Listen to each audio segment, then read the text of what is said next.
Media మిత్రులందరికీ నమస్కారం.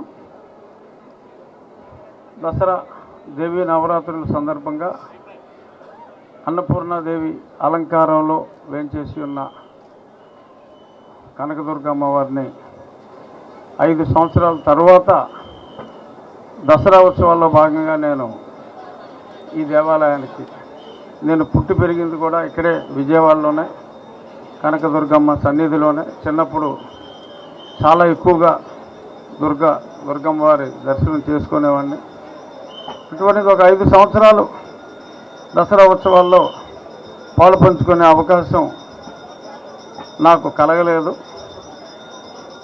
So 5 సంవత్సరాల తర్వాత ఈరోజు ఈ ఉత్సవాల్లో పాల్గొనటం, అమ్మవారి దర్శనం ఎంతో ఆధ్యాత్మిక ఆనందాన్ని నాకు ఇచ్చింది.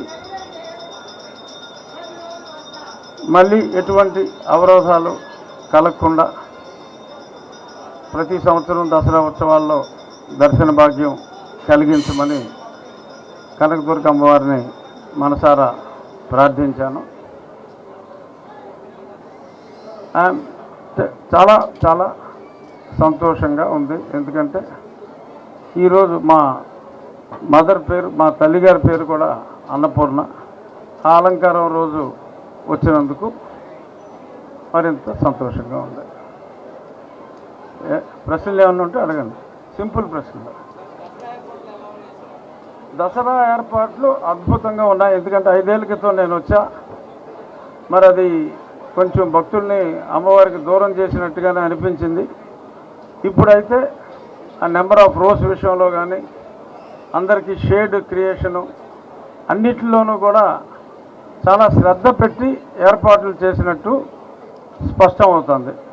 అయినా భక్తులు రాక విపరీతంగా ఉంటుంది కాబట్టి ఎంతో కొంత పర్సంటేజ్, ఎంతో కొంత అసౌకర్యం ఉన్నప్పటికీ మెజారిటీ భక్తులు, అంటే గతంలో వచ్చిన భక్తులు మళ్ళీ వస్తే వాళ్ళందరికీ కూడా చాలా మెరుగైన ఏర్పాట్లు జరిగినట్టు స్పష్టమవుతుంది.